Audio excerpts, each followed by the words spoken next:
Hi hello ಎಲ್ಲರಿಗೂ ನಮಸ್ಕಾರ. Pro kabaddi season 11 ಪ್ರಾರಂಭ ದಿನಾಂಕವನ್ನು ಅಫಿಷಿಯಲ್ ಆಗಿ ಅನೌನ್ಸ್ಮೆಂಟ್ ಮಾಡಲಾಗಿದೆ ಅಂತಲೇ ಹೇಳ್ಬೋದು. ಹಾಗೆಯೇ ನಮ್ಮ ಬೆಂಗಳೂರು ಬುಲ್ಸ್ ತಂಡದ ಅಭಿಮಾನಿಗಳಿಗೂ ಕೂಡ ಒಂದು ಅಪ್ಡೇಟ್ ಇದೆ. ಇದರ ಸಂಪೂರ್ಣ ಡೀಟೇಲ್ಸ್ ಏನು ಎಂಬುದರ ಬಗ್ಗೆ ಈ ವಿಡಿಯೋದಲ್ಲಿ ನಿಮಗೆ ತಿಳಿಸ್ಕೊಡ್ತಾ ಹೋಗ್ತೀನಿ. ಇದಕ್ಕಾಗಿ ವಿಡಿಯೋನ ಸಂಪೂರ್ಣವಾಗಿ ನೋಡಿ. ವಿಡಿಯೋ ಇಷ್ಟವಾದರೆ ಒಂದೇ ಒಂದು ಲೈಕ್ ಮಾಡಿ. ಇದೇ ರೀತಿಯಾದ ಹೆಚ್ಚಿನ ಅಪ್ಡೇಟ್ಸ್ಗಳು ನಿಮಗೆ ಬೇಕು ಅಂತ ಅನಿಸಿದರೆ ನಮ್ಮ ಚಾನಲನ್ನು ಸಬ್ಸ್ಕ್ರೈಬ್ ಕೂಡ ಮಾಡಿಕೊಳ್ಳಬಹುದು. ಮೊಟ್ಟ ಮೊದಲನೆಯದಾಗಿ ನಮ್ಮ ಬೆಂಗಳೂರು ಬುಲ್ಸ್ ತಂಡದ ಅಪ್ಡೇಟ್ ಕಡೆಗೆ ನೋಡುವುದಾದರೆ, ನಮ್ಮ ಬುಲ್ಸ್ ತಂಡ ತನ್ನ ಪ್ರಾಕ್ಟೀಸ್ ಜರ್ಸಿಯನ್ನು ರಿವೀಲ್ ಮಾಡಿದೆ ಅಂತಲೇ ಹೇಳ್ಬೋದು.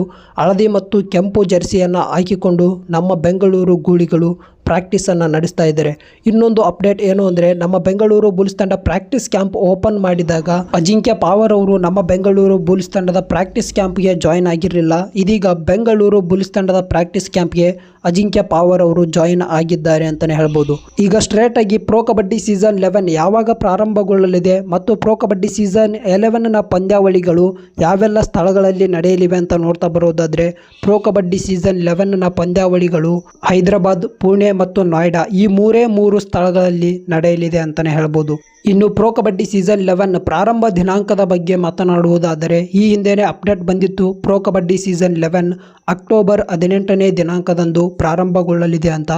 ಆದರೆ ಇದನ್ನು ಅಫಿಷಿಯಲ್ ಆಗಿ ಅನೌನ್ಸ್ಮೆಂಟ್ ಮಾಡಿರಲಿಲ್ಲ. ನಿನ್ನೆ ಪ್ರೋ ಕಬಡ್ಡಿ ಮ್ಯಾನೇಜ್ಮೆಂಟ್ ಅಫಿಷಿಯಲ್ ಆಗಿ ಅನೌನ್ಸ್ಮೆಂಟ್ ಮಾಡಿದೆ. ಪ್ರೋ ಕಬಡ್ಡಿ ಸೀಸನ್ 11 ಅಕ್ಟೋಬರ್ 18ನೇ ದಿನಾಂಕದಂದು ಪ್ರಾರಂಭಗೊಳ್ಳಲಿದೆ. ಸದ್ಯದಲ್ಲೇ ಸ್ಕೆಡ್ಯೂಲ್ ಕೂಡ ಬಿಡುಗಡೆಗೊಳ್ಳಲಿದೆ. ನಿಮ್ಮ ಪ್ರಕಾರ ಮೊದಲ ಪಂದ್ಯವನ್ನು ಯಾವ ತಂಡಗಳು ಆಡಬಹುದು? ಕಮೆಂಟ್ ಮೂಲಕ ತಿಳಿಸಿ. ಸಿಗೋಣ ಮುಂದಿನ ವಿಡಿಯೋದಲ್ಲಿ. ಎಲ್ಲರಿಗೂ ನಮಸ್ಕಾರ.